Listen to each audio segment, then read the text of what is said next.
Hola chicos, espero que estén muy bien. Hoy quisiera charlar un poquito con ustedes de el tema familia y posición social, que están estrechamente ligadas, ¿sí? Bueno, la bibliografía de este capítulo o la bibliografía de este tema es justamente el capítulo 10 de Schiffman, ¿sí?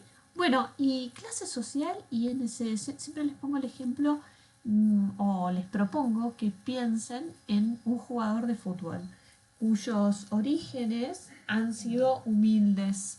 Y entonces les propongo pensar qué pasa cuando un jugador, a través de su esfuerzo, de sus capacidades, eh, empieza a ganar unos sueldos desorbitantes, ¿no?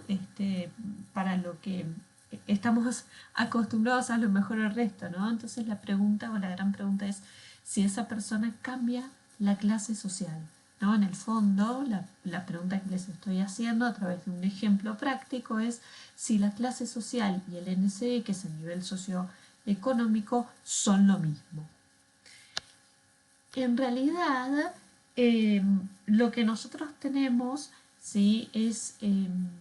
Vuelvo un cachito al anterior, la verdad es que no es lo mismo, ¿sí? ¿Por qué? Porque la clase social se estima siempre que está, digamos, sus principales variables, las variables que los componen son ingreso, sí, muy importante, al igual que el nivel socioeconómico, pero también la educación y el patrimonio. Evidentemente es muy difícil porque hay muchísimas distintas situaciones acerca de la educación de las personas, del patrimonio y de los ingresos, y es muy complejo armar un índice que establezca cuántas personas dentro de una determinada sociedad tienen las características que le permiten acceder a las distintas clases sociales, clase alta, y hay algunas cuestiones que nos hacen pensar que a lo mejor hay algunas situaciones que no condicen, por ejemplo, una persona que tenga, por ejemplo, un doctorado, que tenga un altísimo nivel educativo, quizás su sueldo no está condiciendo con ese nivel educativo que tiene. Con lo cual, bueno, vamos a encontrar algunas diferencias, pero lo cierto es que normalmente la clase social está muy asociada a los ingresos, pero la clase social no es lo mismo que el nivel socioeconómico, porque como les decía, es muchísimo más complejo la clase social. Y una cosa que es sumamente interesante es que normalmente en el tiempo no se cambia de clase social. ¿Por qué? Porque uno fue criado en una determinada clase social, con determinados valores, con determinada apreciación del dinero. Y es muy difícil cambiarla. Siempre les cuento que hace muchos años tenía un jefe, era el dueño de la empresa donde yo trabajaba, que era una persona que había venido a Argentina de muy joven, solamente con su bicicleta y un bolsito. Bueno, llegó a tener una empresa que por cuestiones de confidencialidad no voy a decir cuál fue, pero llegó a tener una empresa que tuvo el 40% del mercado mundial, no de Argentina, mundial, en lo que hacía. Ahora ya hace unos 5 o 6 años que la familia vendió esta compañía. Y recuerdo que cuando estábamos en la empresa, el señor siempre pasaba y apagaba las luces, ¿no? Y a veces la gente se enojaba y claro, como que no lograba entender por qué hacía eso si ya uno no tenía la necesidad. Y muchas veces uno salía al baño y volvía y se encontraba la luz apagada, porque él había pasado, ya sabíamos que él había pasado y había apagado la luz de las oficinas o de la oficina donde no había nadie, ¿no? Y eso es lo que nos marca la clase social, por ejemplo, el cuidado del dinero, ¿sí? Y les quiero decir que este señor tenía una Ferrari, recuerdo, con lo cual claramente no necesitaba apagar la luz, pero tiene que ver con lo que uno aprende dentro de una clase social, ¿no? Y por eso la clase social y el nivel socioeconómico son dos cosas distintas y la clase social es un constructo mucho más complejo que solamente mirar el ingreso de una persona. Por eso no son lo mismo, ¿sí? No muchas, es muy costoso poder hacer análisis de este tipo, y no son muchas los estudios de investigación de mercado que hacen buenas clasificaciones de las clases sociales. Bien. Bueno, ¿qué es, digamos, la socialización? Es un proceso bilateral en donde la persona va estableciendo relaciones sociales con tanto miembros de la familia como también amigos, en donde por supuesto los miembros de la familia enseñan principios morales y religiosos, habilidades, digamos, hay normalmente en las familias una motivación académica, metas ocupacionales, ¿sí? ¿Qué tipo de qué es lo que cree la familia que es una buena ocupación, por ejemplo, para los retoños, los más pequeños dentro de cada una de las familias? Hay normas de comportamiento, ¿sí? No compres tal marca de auto, por ejemplo, porque es muy tallerista, o mejor compra tal otra. Son creencias que se van aprendiendo dentro de los ámbitos familiares, lo mismo que las fórmulas de cortesía, la manera de hablar, las formas en que está bien o no está bien vestirse, ¿sí? Todas estas cuestiones, estos marcos son dados dentro de la familia y por normalmente otros miembros de la familia. Asimismo, también los amigos van marcando y a veces entra en contradicción con los miembros de la familia, pero los amigos también van marcando estilos, modas, modismos y comportamientos de lo que es aceptable. Lógicamente la familia tiene más influencia, como marca la flechita de abajo, cuanto más joven es la persona. A medida que se va haciendo más adolescente, va escuchando quizás más a los miembros de su propia edad a la hora de sociabilizarse. Bueno, las mamás acá tienen un gran rol en la sociabilización y las tenemos que tener muy en cuenta a la hora de los productos, digamos, para los más pequeños de las casas. Les van a enseñar mucho a regular el gasto. Bueno, mira, hoy compramos caramelos, hoy sí, hoy no, hoy compramos este producto, pero no el otro, ¿sí? Y incluso les hago un comentario de una investigación que se hizo acá en Argentina que dice que cuando las personas se independizan de sus hogares paternos, maternos, lo que se ha encontrado, lo que encontró la investigación es que la primera marca que compran es la que estaban acostumbrados a usar en sus hogares.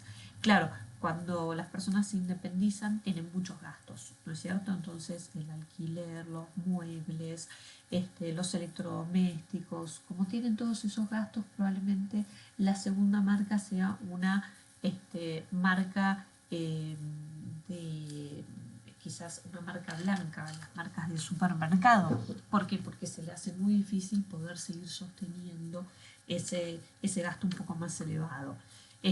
Pero bueno, es muy interesante pensar que la primer marca es la que estabas acostumbrado. Si tu mamá compraba o tu papá o alguien en la casa compraban no sé, manteca Sancor, probablemente tu primer manteca sea manteca Sancor. ¿Sí? Bueno, y tenemos algunas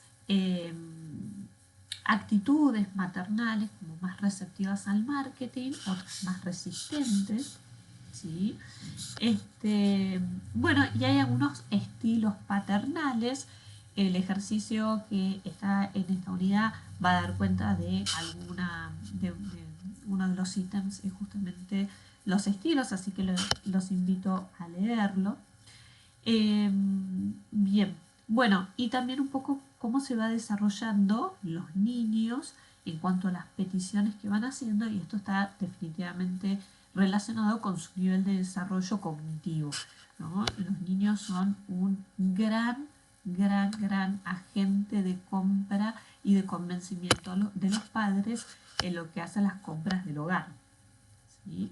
Y también hay una socialización que se llama intergeneracional, en donde, digamos, las distintas personas dentro de las distintas generaciones van pasando conocimientos, por ejemplo, qué cocinar, cómo, de qué manera, qué productos comprar, cuáles son buenos, cuáles son no son tan buenos quizás, en cómo, qué darle de comer a las mascotas, por ejemplo, que se van transfiriendo de generación en generación.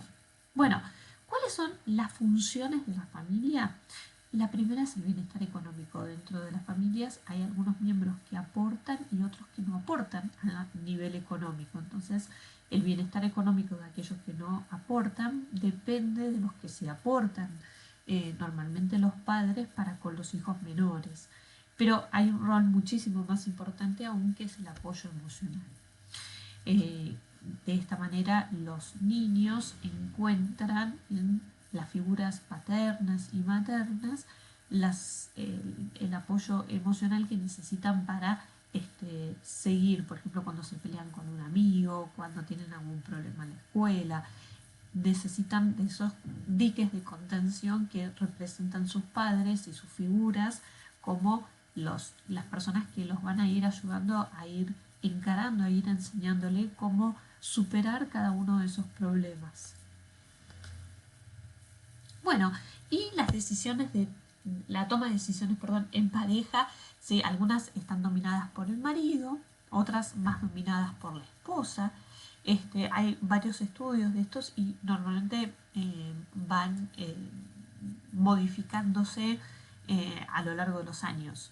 Hace algunos años atrás se habían hecho varios de estos estudios y las dominadas más por el hombre estaban más relacionados con la compra, por ejemplo, de un auto, de electrodomésticos durables, mientras que las dominadas por la esposa estaban más relacionadas con temas domésticos. Por supuesto, estos estudios ya tienen algunos años y a medida que van cambiando las pautas culturales, pues también van cambiando la forma de tomar las decisiones. Una cosa que es muy interesante es que cada vez las decisiones son más conjuntas y hay algunas decisiones que son autónomas, incluso en algunas parejas lo que, digamos, se hace es la decisión, digamos, de los ingresos.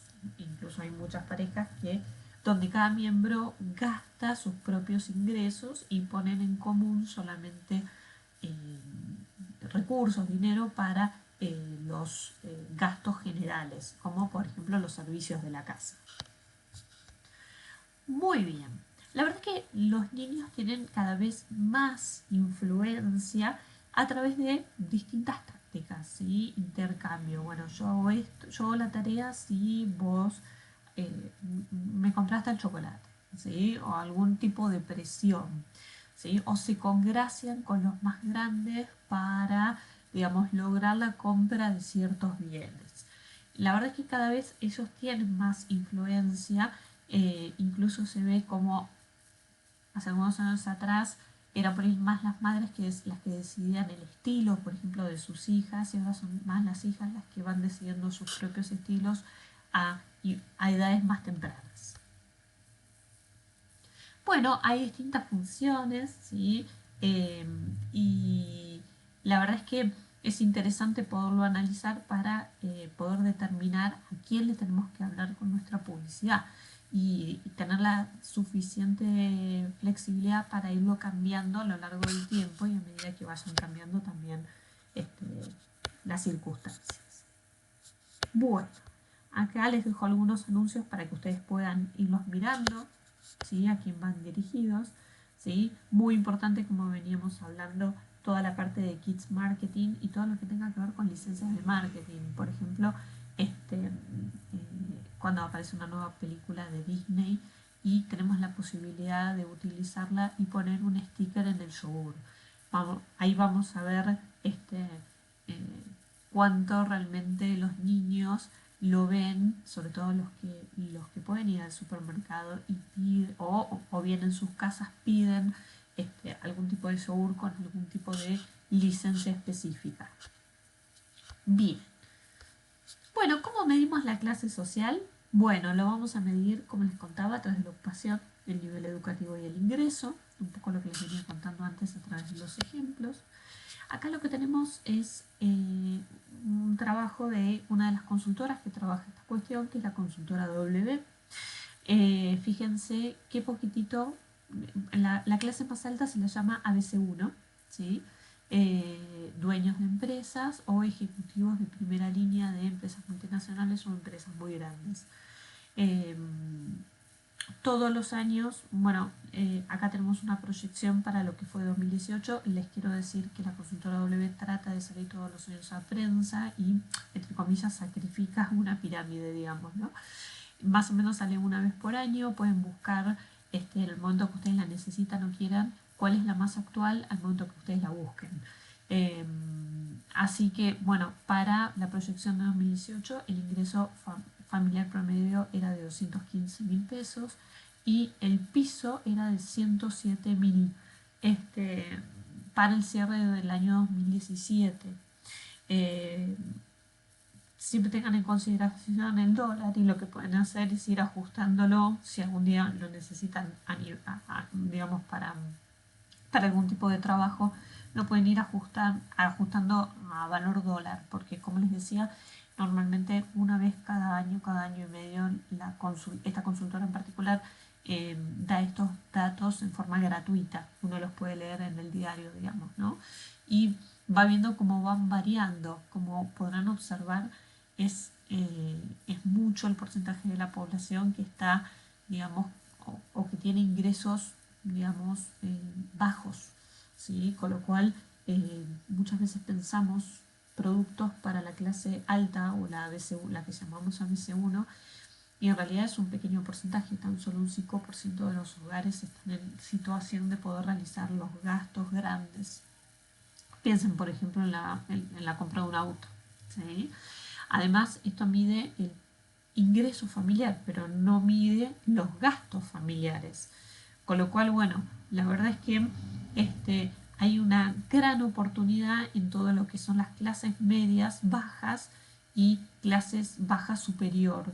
Ahí tenemos concentrado más del 50% de la población y la verdad que hay una gran oportunidad. Hace unos años trabajé en una empresa que aprovechaba, digamos, muchísimo la poca penetración que hay de compañías, en este caso bancos, en este tipo de segmentos dentro de la pirámide, ¿no? Donde tenemos la mitad de la población, mucha de la cual, si bien tiene buenos ingresos y trabajos medianamente estables, no, digamos, en aquel momento por lo menos no, digamos, era desconocido o no eran clientes de banco, entonces no estaban bancarizados, los que se dice.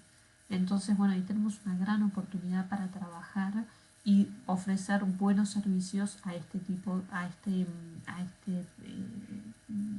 pedazo de la población.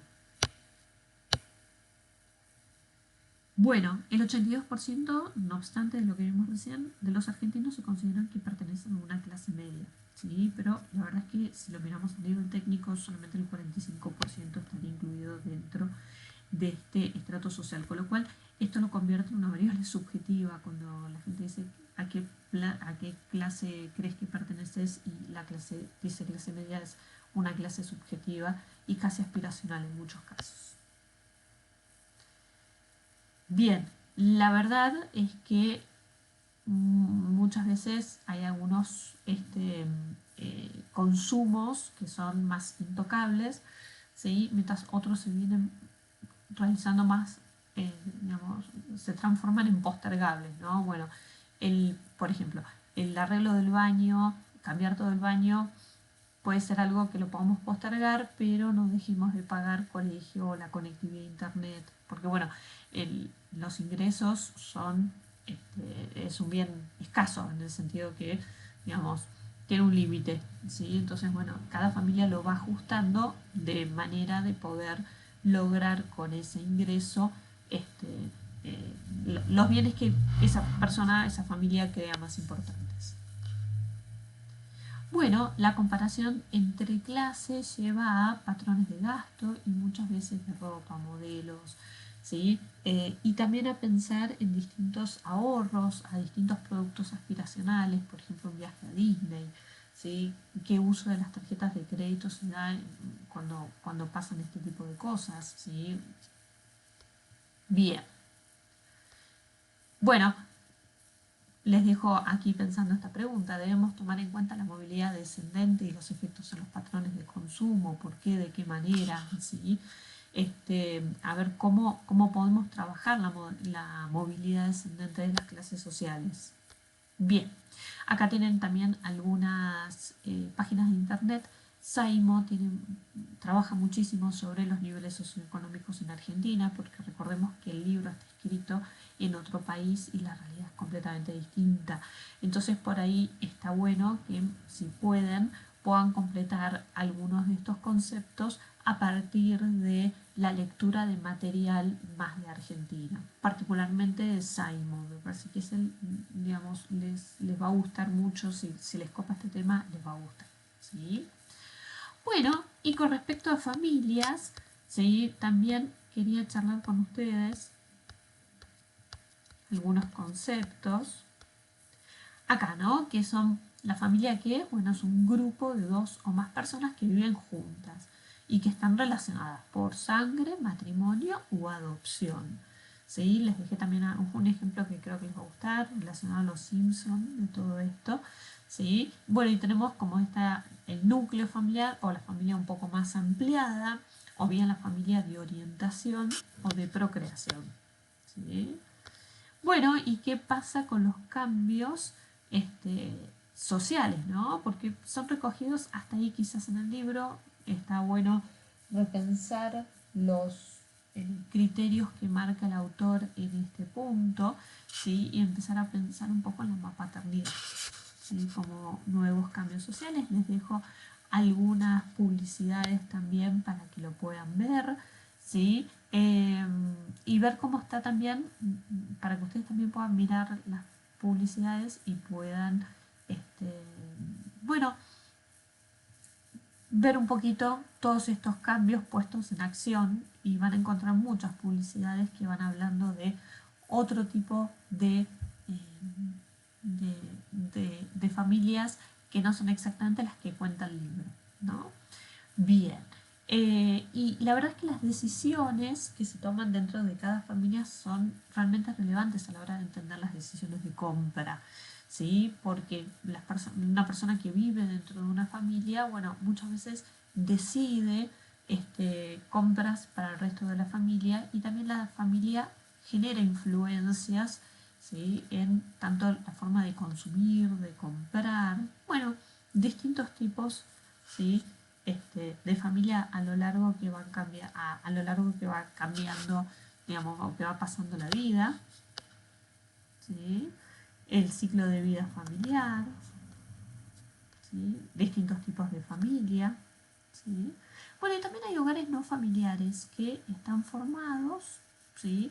Por ejemplo, amigos, y pueden o no incluir a niños. Bueno, y hay distintos roles, ¿no? Un iniciador, normalmente alguien que va influyendo, alguien que finalmente compra, alguien que decide, el que es finalmente el consumidor, y alguien que evalúa. Alguna vez pueden cumplir más de un rol de una misma persona. Por ejemplo, no sé, la mamá, ¿sí? Que compra y que es también la evaluadora de esa compra. Quizás, por ejemplo, el iniciador fue el hermano menor, el influyente el hermano mayor, el que compra es el papá porque le quedaba cerca de la casa, del trabajo, ¿sí? Pero la decisora o el decisor es el hermano menor, que fue el que pidió, no sé, una Play, y el consumidor también, y el evaluador quizás es la mamá, que dice, ahora no estás haciendo las tareas porque estás mucho con la Play, ¿sí? Bueno, y hay roles que son instrumentales y expresivos, esto hablamos ya un poquito antes, dentro de la familia. Bueno, y respecto a la credibilidad de la fuente, va a depender muchísimo de la confiabilidad y la verosimilitud que tenga. Les dejo aquí algunas cuestiones relacionadas con los grupos de pertenencia simbólicos. ¿Sí? Bueno, después hay distintos tipos de grupos, por ejemplo, grupos de amistades, de compras, ¿sí? Comunidades virtuales, hay gente que no se conoce y que termina siendo muy amiga, no obstante. ¿Sí? Bien, acá tienen también algunos tipos de grupos, ¿no? Informales, por ejemplo, primarios y secundarios, de membresía, de aspiración, disociativos, esos donde yo no quiero estar, donde no quiero que me relacionen. ¿Sí? Los aspiracionales donde yo no estoy, sí, pero me encantaría estar, o por lo menos emular ese tipo de grupos. ¿Sí? Y de membresía cuando necesito algún tipo de requisito formal. En Disney hay un grupo, creo que se llama Grupo 66 o algo por el estilo, que es un grupo que hay que pagar una membresía carísima de miles de dólares y donde hay muy pocas personas que pertenecen a ese grupo y hasta donde tengo entendido pueden entrar en determinados lugares que no son de acceso para otras personas que no tienen ese tipo de membresía, por ejemplo, ¿no? Bien, grupo de referencia, por ejemplo, un ejemplo y grupo de pertenencia. ¿Sí? Bueno, el grupo de referencia muchas veces informa de la existencia de algún grupo, le da la oportunidad de comparar su punto de vista con actitudes de ese grupo, influencia en el individuo para que adopte algún tipo de actitud y legitima también las decisiones de los miembros. ¿Sí? Eso es muy importante dentro de cada uno de los grupos. ¿Mm? Bien, y algunos factores que influencian, ¿sí? O que afectan la influencia. Primero que nada, el poder de esa persona dentro del grupo, ¿sí? Si tienen información o algún tipo de experiencia relevante, ¿no? No sé, si se tiró de un puente, bueno, va a saber qué te va a decir, o si hizo scuba diving, buceo, te va a decir cuáles son las mejores marcas, pero lo hizo, ¿no? Entonces ya tiene información y experiencia. Y también cuánto se nota el producto, ¿no? ¿Sí? Acá tienen algunos ejemplos para pensar. Bueno, la influencia de los grupos, como veníamos hablando antes, es normativa o comparativa. Bien. Bueno, algunos factores que van a influenciar al grupo de referencia, la conformidad, ¿sí? Y para influir en los miembros, este grupo de referencia los tiene que informarlos, concientizarles, darle la oportunidad de comprar un punto de vista, de comparar el punto de vista, legitimizar la decisión de usar estos productos o de influir, lógicamente, con ellos para que adopten actitudes. Bien, bueno, y la credibilidad, ¿sí? Depende un poco de la fuente. ¿Cuándo es formal? Bueno, cuando la persona o el medio ofrece información relacionada con el consumo. O bien es informal cuando el individuo, ¿sí? Digamos, es quien conoce al receptor de este mensaje en forma personal. Le da información, consejos, es alguien a quien puede o en el que puede confiar. ¿Sí? Bueno, algunas cuestiones relacionadas con la credibilidad de la empresa tienen que ver con el desempeño previo. Yo tuve siempre Chevrolet y me fue muy bien, ¿no? Entonces, ¿para qué cambiar, no? La buena reputación, si tiene un buen servicio, por supuesto también en algún punto la publicidad institucional, la reputación del minorista que comercializa el producto, ¿no? Bueno, yo lo compré en la concesionaria San Jorge, no sé, por ejemplo, la que queda frente a Guade, la concesionaria San Jorge. Era bueno, digamos, no tuve problemas con los servicios técnicos, ¿no? Bueno, los avales y voceros me van a dar mucha sinergia, ¿sí? Tiene que haber mucha sinergia entre lo que es el aval y el producto o la empresa. Bueno, y lógicamente el contenido del mensaje tiene que ser, digamos, congruente con esta persona. Bueno, acá tienen, por ejemplo, un aval, un vocero que tuvo muchísimo tiempo La Serenísima, ¿sí? Que le dieron incluso, como ven, esta cosita, jarrita, como ahí donde se junta la leche, no me sale la palabra. ¿Por qué? Porque, bueno, él trabajó muchísimos años siendo el aval. A veces no quiero que sea una persona, entonces acá tenemos a Chovechito. ¿Sí? ¿Por qué? Porque yo no quiero que sea una persona. Un muñeco no se manda ninguna macana. ¿Sí? Ha habido muchísimos casos de personas que desprestigiaron a la marca a partir de haber hecho comentarios o a través de hechos de su vida personal que no se condecían con el espíritu, digamos, de la marca. ¿Sí? Hubo muchísimos casos, por ejemplo, en Disney. No sé si recuerdan, hubo en algún momento problemas que hicieron que Disney prescinda de algunas, por ejemplo, actrices y actores y demás que no representaban los valores de Disney. Cuestiones de su vida privada que fueron trascendiendo, hubo varios casos de estos, ¿no? Y bueno, por eso muchas empresas deciden, además es más barato, más económico, utilizar algún tipo de personaje. Arcor también, por ejemplo, tiene un muñeco de Arcor y ese muñeco lo utilizan para, al igual que Chovechito, es un muñeco, digamos, con rasgos de niño varón, y es, digamos, forma parte de la imagen institucional de esta empresa. A veces utilizamos celebridades, ¿sí? Y las celebridades muchas veces como actores o bien como voceros. ¿Sí? Bueno, otra fuente de credibilidad, los vendedores, ¿no? Bueno, hay que ver hasta qué punto, la credibilidad del mensaje, la credibilidad del proveedor, ¿sí? Bueno, y la idea es que podamos generar un liderazgo, ¿sí? De opinión en cuanto a cuáles son las mejores marcas, cómo se usan, cómo se compra con estas marcas, las motivaciones para comprar, ¿sí? Acá hay algunas características de los líderes de opinión. Que tienen normalmente un amplio conocimiento del producto, de la categoría, tienen confianza en sí mismos, normalmente son extrovertidos, divertidos. Muchas veces usamos youtubers, por ejemplo, para hacerlo. Leen publicaciones, visitan sitios web, te van haciendo referencias, saben del tema, eso es muy importante, y suelen pertenecer normalmente a tu mismo nivel socioeconómico. Entonces eso está bueno, ¿no? Porque me lo dice alguien desde mi mismo lugar, ¿sí? Bueno, acá les dejo algunas mediciones del liderazgo de opinión, ¿sí? Y bueno, la importancia también de lo que veníamos charlando, ¿no? Las redes sociales, las comunidades de marca y sobre todo los youtubers, a qué tipo de youtubers y cómo, ¿sí? Porque un youtuber también empieza a perder mucha credibilidad cuando las personas que lo siguen sienten que, entre comillas, no empiezan a comprar las marcas, ¿no?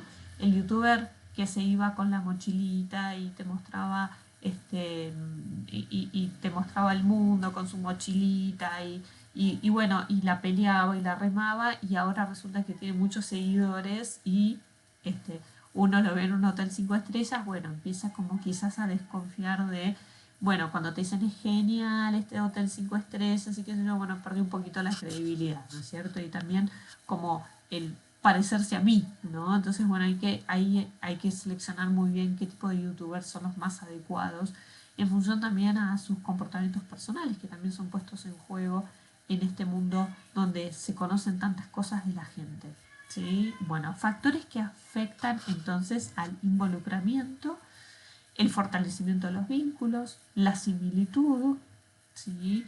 Y también la credibilidad de la fuente. Bueno, muy bien, les dejo algunos links y sitios web para ilustrar un poquito todo lo que estuvimos charlando, ¿sí? Y muy importante el marketing viral, cuando la misma gente recomienda el producto. No hay nada mejor que alguien que me quiere me recomiende un producto desde ese lugar, ¿no? Donde no hay una publicidad, donde no hay otra motivación.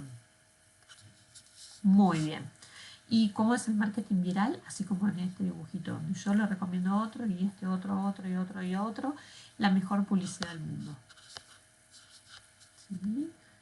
Bueno, y ¿cómo se difunden las innovaciones? Bueno, primero hay unos innovadores, ¿sí? Hay unos que son, digamos, ese pequeño porcentaje de la población que empieza a hacer conocer el producto. Luego están los adoptantes tempranos, los que se animan con ese producto, esta mayoría temprana y luego la tardía, donde cae más o menos, qué sé yo, sí, el 60% de la población, la gran mayoría, y luego los que, bueno, de a poquito se van sumando a esa innovación. Esto se ve muy claro con el uso, por ejemplo, de los celulares inteligentes. ¿Sí? Bueno, acá algunas cuestiones relacionadas con las innovaciones y bueno, a ver, por ejemplo, un celular, si nos acostumbraríamos, si nos gustaría un celular así, que parece que es lo que se viene ahora, más allá de una mejor cámara y demás, como un celular más flexible, ¿sí? A ver cómo la gente lo va a ir adoptando. Bueno, chicos, espero que les haya gustado, les mando un beso enorme y muchísimos, muchísimos cariños.